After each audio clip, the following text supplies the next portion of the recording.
పేదవాడి పక్షాన నిలబడతాం, ప్రజా గొంతుకై నినదిస్తాం. వాయిస్ ఆఫ్ వాయిస్లెస్, తెలుగువారి మనస్సాక్షి సాక్షి టీవీ. సాక్షి టీవీ ప్రసారాల కోసం మీ స్థానిక కేబుల్ ఆపరేటర్ను వెంటనే సంప్రదించండి. తెలంగాణ ఏపీ సరిహద్దుల్లో కల్తీ మద్యం దందాను తెలంగాణ పోలీసులు గుట్టురట్టు చేశారు. ఈ కల్తీ మద్యాన్ని ఏపీ బార్డర్లో బెల్ట్ షాపులకు విక్రయిస్తున్నారని ఎక్సైజ్ ఎస్టీఎఫ్ సూపరింటెండెంట్ అంజిరెడ్డి తెలిపారు.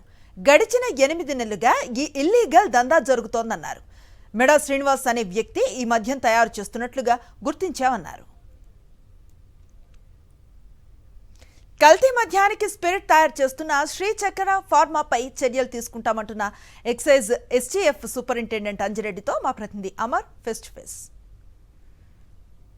తెలంగాణలో కల్తీ కల్లు వ్యవహారం ముందుకే మరోసారి కల్తీ మద్యం వ్యవహారం బట్టబయలైంది. తెలంగాణ ఎక్సైజ్ అధికారులు బార్డర్లో హుజూర్నగర్ కేంద్రంగా, రైస్ మిల్ కేంద్రంగా నడుస్తున్నటువంటి ఏదైతే కల్తీ మద్యం వ్యవహారాన్ని మొత్తం బట్టబయలు చేశారు. ప్రస్తుతం excise state task force superintendent Nandyala Anjireddy ఉన్నారు. మాట్లాడే ప్రయత్నం చేద్దాం. సార్, ఎప్పుడు దాడి చేశారు, ఏ విధంగా నడుస్తుంది వ్యవహారం? అది నిన్న హుజూర్నగర్ డివిజన్లోని మేళ్లచెరువు మండల్ రామాపురం విలేజ్లో ఒక రైస్ మిల్ దగ్గర రహస్యంగా తయారు చేస్తున్న ఈ మద్యం సంబంధించిన రాకెట్ ఏదైతే ఉందో దానిపైన దాడులు చేయడం జరిగింది. మా డైరెక్టర్ గారు షానవాజ్ కాసిం సార్ యొక్క ఆదేశాల మేరకు ఈ దాడులు నిర్వహించాం.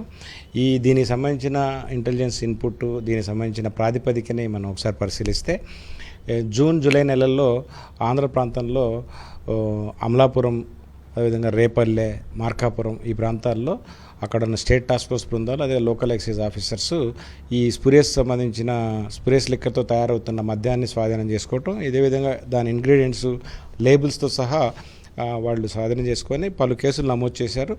వాళ్ళ విచారణలో ఇదంతా సప్లై చైన్ అంతా కూడా ఈ కృష్ణ ఫార్మా ఏదైతే ఉప్పల్ ఇండస్ట్రియల్ ఉందో దీనికి సంబంధించిన ఆల్కహాల్, వాళ్లకు కృష్ణ ఫార్మాకి RS3 లైసెన్స్ ఏదైతే ఉందో ఆ లైసెన్స్ నిబంధనలను ఉల్లంఘించి అతను బయట ఏజెన్సీస్కి ఈ లిక్కర్ అతను సప్లై చేయటము, దాన్ని వాళ్ళు దుర్వినియోగం చేసి ఈ స్పిరిట్స్ అక్రమంగా తయారవుతున్న మద్యానికి సప్లై చేయడంతో ఇది జరుగుతోంది.